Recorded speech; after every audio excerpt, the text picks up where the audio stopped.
Entre tanta información que hay en la vuelta, tantos papeles que nos envían de tantos lados, los estudiantes a veces tenemos algunas preguntas y algunas cuestiones que está bueno presentar arriba de la mesa. Desde el Centro de Estudiantes del IFD de la Costa, nos preguntamos varias cosas. Y bueno, de esta manera comenzamos un nuevo podcast en donde en palabras más, palabras menos, intentaremos ir buscando alguna respuesta a algunas palabras que quizás repitamos mucho, pero podamos entender o podamos de alguna otra manera comprender los conceptos que hay detrás de cada una. En este caso, en esta oportunidad, nos volcamos a la educación y pensamos en ella. ¿La educación nos hace libres? ¿Nos hace iguales? ¿Qué es ser libres o qué es ser iguales?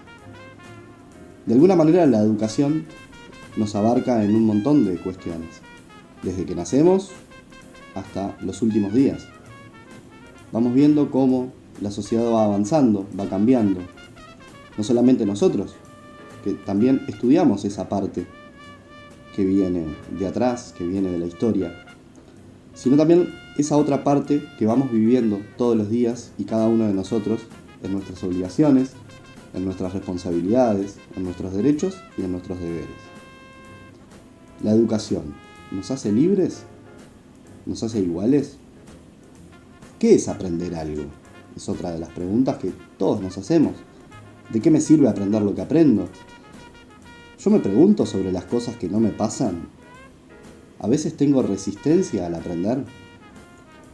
Vamos a escuchar algunos audios que quizás nos sirvan para aclarar algunas preguntas. Uno, para poder dedicarle tiempo a algo, uno lo hace cuando entiende para qué le sirve. Voy a poner un ejemplo. Supongamos que, no sé si ustedes saben manejar un auto, posiblemente sí. Y cada uno de nosotros que tuvo que pasar por el proceso del aprendizaje ha vivido una cantidad de humillaciones, de gritos, de frustraciones. Uno se siente muy bobo, cree que nunca lo va a poder hacer, tiene que soltar el embrague cuando tiene que apretar el acelerador y al mismo tiempo y cuando uno cree que ya lo tiene todo dominado hay que poner segunda, lo cual, ¿cómo segunda? Si yo hasta me costó tanto trabajo llegar acá, pero uno pasa por esas humillaciones porque inmediatamente después sabe que con el tiempo es mejor, el premio es que uno va a aprender a manejar y siente que es mejor saber manejar que no saber manejar. Entonces uno ve cuál es el objetivo que está delante. Con la matemática, así como la hemos visto nosotros en el colegio, uno tiene que pasar por una suerte de calvario y no entiende bien cuál es el premio. Entonces uno, encima que es chico, uno no está dispuesto a eso. Y cuando pregunta en el colegio, y sobre todo cuando pregunta a los padres que han sufrido lo mismo, igual que los abuelos, es una cosa que se viene trasvasando generacionalmente, como la respuesta que yo creo que se escucha más es, bueno, ya te vas a dar cuenta más adelante. Pero la pregunta es cuándo llega más adelante, porque yo creo que pasa el tiempo y uno dice, bueno, yo vengo a la ventanilla, tengo acá una cantidad de cosas que he invertido, el tiempo que invertí, y querría saber para ver cuándo llega el momento en que voy a usar las cosas que me dijeron que tenía que aprender. Entonces el problema es que a uno le enseñan, le dan respuestas a preguntas que no se hizo. Y eso es algo que las generaciones históricamente, no solamente en la Argentina, sino en general, las combatimos, los chicos se resisten. En general, lo primero que viene para un ser humano, primero uno tiene un problema y después busca la solución. No es que a uno le plantean primero la solución y después le dicen, ahora te voy a explicar cuál es el problema. O sea, ya de entrada hay un conflicto en que la pregunta quepa. O sea, cabe la pregunta es, ¿para qué sirve? Quiere decir que a uno le han dado una cantidad de datos, le han resuelto una cantidad de problemas supuestamente y no sabe cuándo los va a usar. O sea, a mí me han dado destornilladores, una caja muy bonita o no, de distintos tipos de destornilladores y yo nunca tuve un tornillo, nunca tengo que atornillar nada. Entonces, frente a eso es que la gente se resiste, y en particular se resisten los chicos. Y hacen muy bien resistirse, porque sería loco que no se resistan.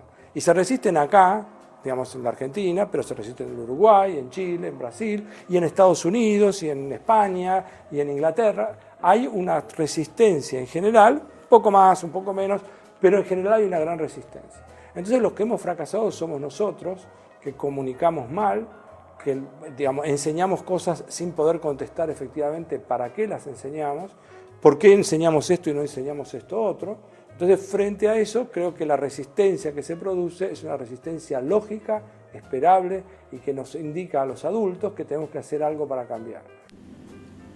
De alguna manera también es volver a repensarnos, repensar cómo enseñamos o repensar cómo aprendemos. De alguna manera también nuestros docentes para docentes, nos inculcan de que somos docentes y que tenemos que ver también la realidad, tenemos que ver también lo que se nos presenta en nuestras prácticas y en nuestro diario vivir. Allí radica todo, quizás, en la educación. También puede ser decir buenos días, buenas tardes, despedirse cuando se va, saludar cuando se llega. Hay muchas cosas, porque también existe la comunicación. ¿Cómo comunicamos lo que queremos enseñar? ¿Cómo comunicamos cuando queremos aprender algo, cuando preguntamos por eso que no sabemos? ¿Qué discurso tenemos cuando enseñamos? ¿Cómo estamos enseñando eso justamente? ¿Cuál es la complejidad que mostramos? ¿Tenemos alguna complejidad en lo que estudiamos o en lo que enseñamos? ¿Nos hacemos problemas? Son muchas preguntas que nos sirven para poder ir o continuar el camino del conocimiento y de la docencia. Quizás por allí estén algunas herramientas que nos puedan brindar otra mirada u otro modo de andar en ese camino de la educación. Quizás nosotros no vamos a dejar de aprender nunca, pero sí lo que tenemos claro es que tenemos que enseñar siempre. O no, dependiendo. Cada uno va a tomar ese camino. Por algo estamos estudiando, por algo no dejamos de estudiar, por algo no dejamos de saber. Es bueno tener la reflexión de Dolina, es bueno tener la reflexión de Teresa Parodi, para pensar justamente desde el discurso, desde la complejidad, desde el hacernos los problemas y desde cómo comunicamos lo que queremos enseñar. No hay en la matemática nada que sea aburrido si uno está estimulado correctamente. Y estimulado correctamente no quiere decir disfrazar la matemática de juego de la bolita. No. No. Quiere decir tener las técnicas indispensables para comunicar adecuadamente las nociones que queremos comunicar. A veces no es que seamos arduos ni que seamos demasiado complejos, sino que somos demasiado torpes. Yo no creo que los maestros incompetentes lo sean por su demasiada complejidad. A lo mejor es que no tienen un discurso claro y riguroso. Yo te voy a dar un solo ejemplo de lo que yo creo que debe ser, que debería ser cada materia. Yo cuando terminé la escuela secundaria quería estudiar historia y quería dedicarme a enseñar historia argentina. Y te voy a contar por qué. Porque tuve una profesora, yo y mis 45 compañeras queríamos hacer eso. Tuvimos una profesora de historia argentina extraordinaria. Jamás nos tomó una lección. Nos dividía en dos grupos y nos hacía estudiar la historia oficial y la historia revisionista. Y ella se sentaba en uno y otro bando. Íbamos cambiando de bando. Daba el tema y discutíamos en la clase. No salíamos al recreo. Nadie quería salir al recreo.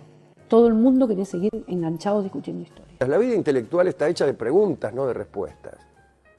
Y está hecha de problemas y no de soluciones. Un hombre complejo encuentra muchos problemas y encuentra problemas donde otros no encuentran ninguno. Justamente el hombre vulgar, el hombre que no tiene ninguna inquietud de la inteligencia, es un hombre que no se hace problemas. Y a lo que hay que enseñarle al chico es hacerse problemas. Una persona ignorante y que no tiene interés en nada, ve que llueve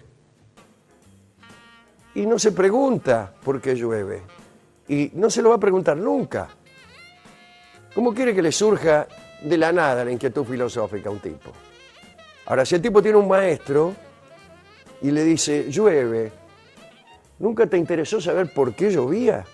Y le dice, ¿por qué llueve? Debería la educación, el proyecto educativo, involucrarte de esa manera. que vos te sientas parte de él, que tus preguntas sean las que generen, motiven lo que el profesor pase a transmitirte, a contarte, ¿no? Es decir, que vos vengas con la inquietud de tus preguntas, con una enorme cantidad de preguntas, y que de última, si el maestro no tiene una respuesta para todas, las busca con vos, porque uno nunca tiene la respuesta para todo, hijo. Las busco con vos. Te involucro, me involucrás. Esa es la forma en que debería ser la educación. Pero bueno, esto es algo que tenemos que avanzar entre todos, tenemos que cambiar entre todos.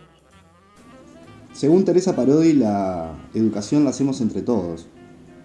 Pero pensemos algunos conceptos que se manejaron. ¿Tiene que ser divertida la educación? ¿O es aburrida? ¿Qué es lo divertido y qué es lo aburrido? ¿Hay tensión entre lo divertido y lo aburrido? Obvio que existe alguna tensión. Así como existe en la educación. Cómo queremos enseñar lo que vamos a enseñar, cómo nosotros vamos a aprender lo que tenemos que aprender para luego poderlo enseñar. Son muchas las preguntas que nos surgen dentro del centro de estudiantes, son muchas las preguntas que la misma educación tiene dentro de sí. Y quizás está bueno abrir este pequeño espacio en donde se puedan conversar esas palabras que manejamos todos y que a veces se nos van de las manos los conceptos, que a veces se nos van de las realidades esos conceptos. Pensando justamente en esto, ¿qué es lo divertido? ¿Qué es lo aburrido? Yo creo que ese es un asunto un poco ríspido. A mí no me parece que el acto de aprender tenga que ser necesariamente divertido. Y esto de convertir el aula en un lugar de entretenimiento para que las nociones aparezcan como de contrabando en medio de una actividad lúdica, a mí no me parece un buen procedimiento. Yo creo que el aprender es siempre gozoso, que es mentira que sea duro. No es duro. Y desde luego, enseñar siempre es someter a alguien a pruebas de dificultad creciente. Si no existe esa dificultad, no hay manera de ir adelante en la escalera del conocimiento. Es decir, si siempre tenemos que divertirnos, y en general no se divierte con lo que ya conoce, va a ser muy difícil que adiestremos el espíritu y la inteligencia para instancias superiores. Lo que hay que entender y lo que hay que decirle a cada rato a los chicos es que aprender es gozoso y que sirve, entre otras muchísimas cosas, para ser más dichoso, para gozar del placer. El tipo que es más inteligente, que es más complejo, aquel cuya descripción requiere más bits, más tiempo, más números. Ese tipo goza más que una ameba. Madonna goza más el procedimiento de reproducción que una ameba que simplemente se divide en dos. De manera que cuanto mayor complejidad tiene una organización psicofísica, mayor es su capacidad para la comprensión, para la acción, pero también para el placer.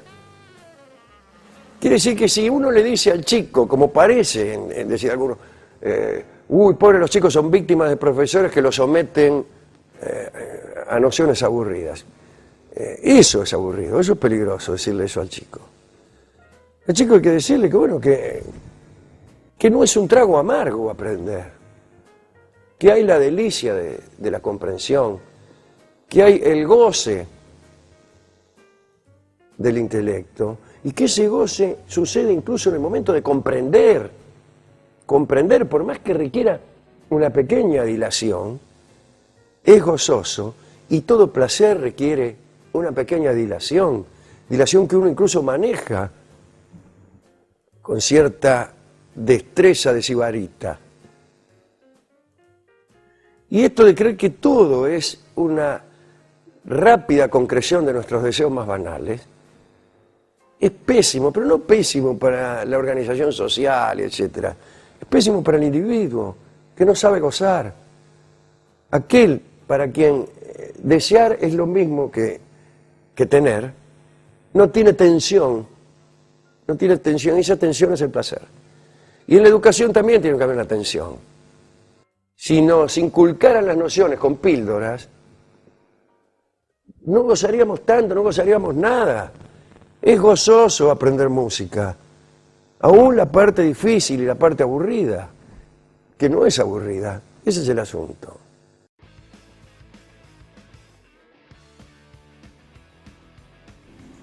Así dejamos este primer podcast de este ciclo de Palabras más, palabras menos, en donde vamos a estar conversando y pensando y preguntándonos sobre algunas palabras que estudiamos y que quizás en algún momento nos toque enseñar y que intentaremos hacerlo de la mejor manera, por supuesto. Los conceptos siempre van a estar ahí, para nosotros. Desde el Centro de Estudiantes del IFD de la Costa, les mandamos un abrazo muy grande. Gracias por escucharnos.